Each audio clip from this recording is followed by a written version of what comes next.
بسم اللہ الرحمن الرحیم۔ ناظرین السلام علیکم، میں ہوں آپ کا ہوسٹ ارشد سلیم۔ ناظرین، جیسا کہ آپ لوگوں کو معلوم ہے کہ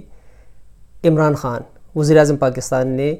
ڈیسیجن لیا ہے ان قریب ایران کا دورہ کرنے کا، اور ایران سے واپسی کے بعد عمران خان صاحب دورہ کریں گے سعودی عربیہ کا۔ جو سعودی عربیہ اور ایران کے بیچ میں جنگ کے حالات پیدا ہو چکے ہیں، عمران خان ثالثی کے بیس پہ ایران اور پھر سعودی عربیہ کا دورہ کریں گے۔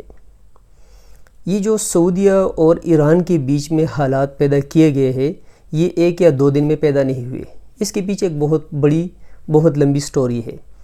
اور یہ سٹوری کریٹ کرتے وقت پاکستان کو بھی بیچ میں رکھا گیا ہے۔ اگر خدا نخواستہ ایران اور سعودی عربیہ کے بیچ میں جنگ چھڑتی ہے تو یہ دو ممالک کی جنگ نہیں ہوگی، بلکہ اس جنگ میں انٹرنیشنلی بہت سے countries behind the scene involve ہوں گے۔ اس کے پیچھے جو ہے نا بہت سے کنٹریز انوالو ہوں گے، اور اس جنگ کا اثر صرف سعودی عربیہ پہ یا ایران پہ نہیں ہوگا، بلکہ اس جنگ کی لپیٹ میں ڈائریکٹلی یا انڈائریکٹلی پاکستان کو بھی انوالو کیا جائے گا۔ یہ سٹوری کریٹ کرتے وقت، یہ سچویشن کریٹ کرتے وقت باقاعدہ پاکستان کو بیچ میں رکھا گیا ہے، اور اس جنگ سے جو پاکستان پہ اثرات مرتب ہوں گے وہ انتہائی خطرناک ہے۔ حکومت پاکستان نے، وزیر اعظم نے اور اس کی کابینہ نے بہت ہی اچھا ایکشن لیا ہے ثالثی کا۔ کچھ اپوزیشن لیڈر اس پہ تنقید بھی کر رہے ہیں، کچھ کرتے رہیں گے، لیکن جو حکومت پاکستان نے ثالثی کا ایک قدم اٹھایا ہے، یہ بہت ہی بڑا قدم ہے۔ جس طرح اگر تھوڑا سا ہم ہسٹری میں پیچھے جائے، رشیا نے افغانستان پہ اٹیک کیا 1979 میں۔ پاکستان میں ضیاء الحق کا دور تھا، اس کی حکومت تھی۔ ضیاء الحق اس جنگ میں ڈائریکٹلی انوالو ہوا، پاکستان حکومت کو انوالو کیا، اور وہ انوالومنٹ افغانستان کے لیے نہیں تھی، بلکہ وہ انوالومنٹ پاکستان کو محفوظ کرنے کے لیے تھی۔ پاکستان کو رشیا سے محفوظ رکھنا حکومت پاکستان کا فرض بھی تھا، ان کی ڈیوٹی بھی تھی،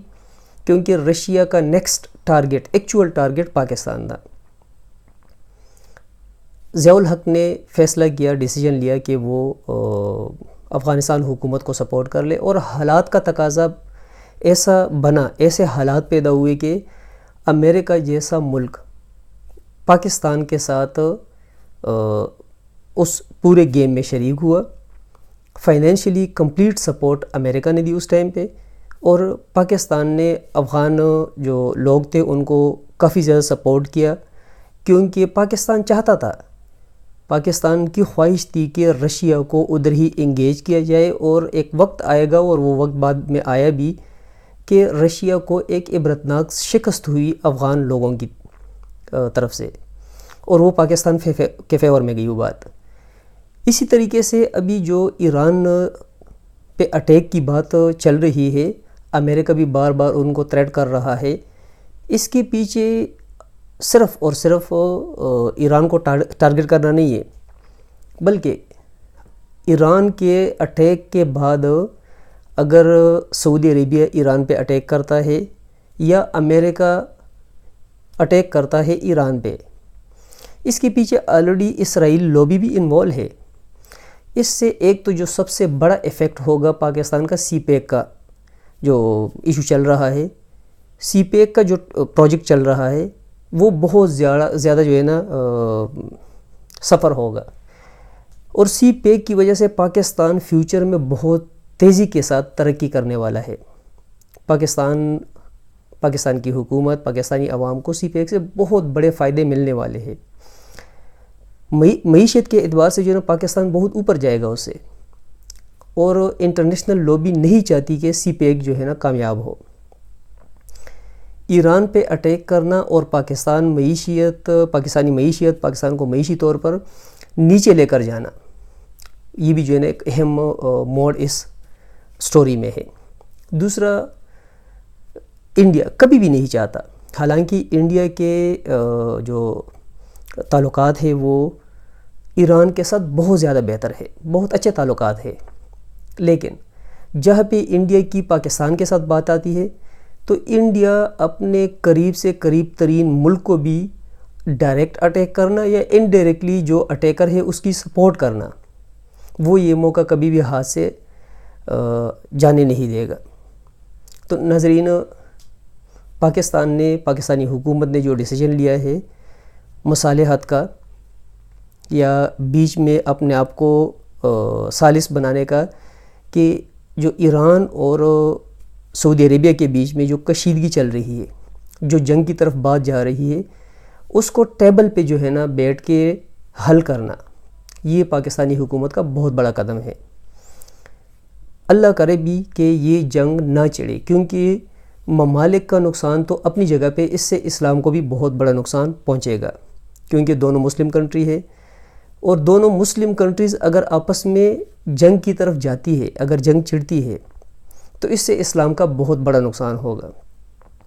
دوسری بات ناظرین، جو کشمیر پہ جو ہے نا مسلسل انڈیا قابض ہے، جموں کشمیر کی بات کر رہا ہوں، قبضہ کرنے کے باوجود انٹرنیشنلی اس چیز کو اس طریقے سے پازیٹیو نہیں لیا گیا جس طرح لیا جانا چاہیے۔ اگر جموں کشمیر کے بجائے کوئی اور نان مسلم کنٹری ہوتی تو انٹرنیشنل لیول پہ جو بڑے کنٹریز ہیں، جس میں امریکہ بھی ایک ہے،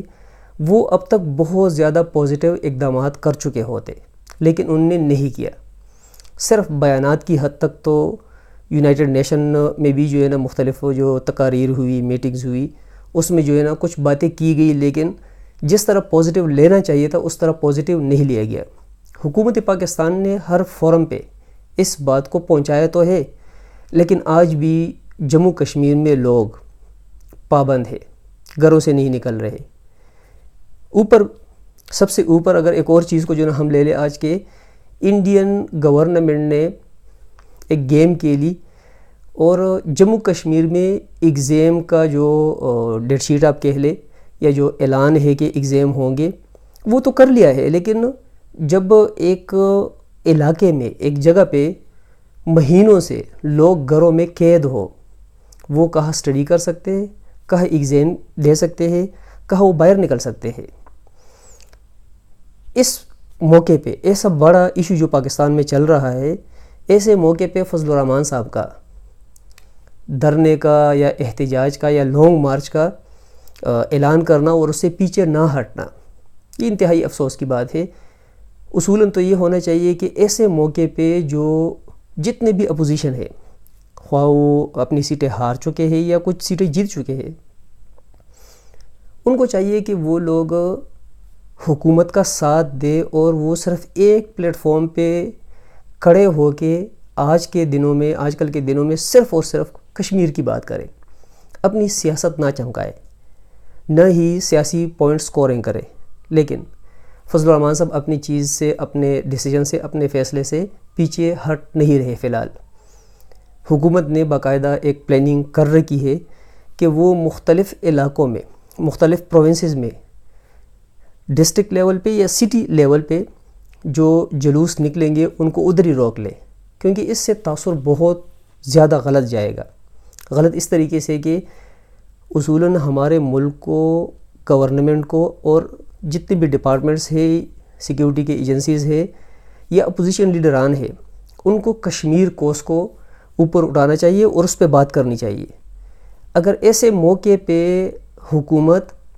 یا اپوزیشن والے دھرنوں کی طرف جائے، احتجاجوں کی طرف جائے، ذاتی سیاست کی طرف جائے،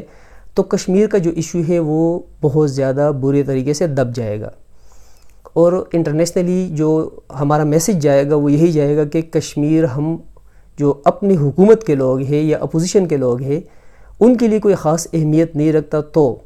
انٹرنیشنلی اس ایشو کو اٹھانا کیا ضرورت ہے اس کی۔ تو اصولاً چاہیے کہ یہ لوگ جو ہے نا اس بات سے پیچھے ہٹ جائے۔ حالانکہ باقی جو کچھ اپوزیشن پارٹیز ہیں، ان لوگوں نے کوئی خاص رسپانس مولانا صاحب کو نہیں دیا، وہ اس احتجاج میں ڈائریکٹلی انوالو اس طریقے سے نہیں ہے جس طرح توقع مولانا صاحب کو تھی، لیکن پھر بھی مولانا صاحب اپنی بات پہ بزد ہے، اڑے ہوئے ہے کہ میں نے اسلام آباد پہنچنا ہی پہنچنا ہے۔ وہ تو وقت بتائے گا کہ کس حد تک جو ہے نا وہ اپنے مقصد میں کامیاب ہوتے ہیں، لیکن اگر نیشنل لیول پہ جتنا بھی میڈیا ہے، جتنے میڈیا گروپس ہیں، وہ یہی تجزیہ کر رہے ہیں، موسٹلی لوگ یہی تجزیہ کر رہے ہیں کہ یہ مناسب وقت نہیں ہے۔ ملکی سیاست جو ہے وہ اس ٹائم پہ اس بات کے لیے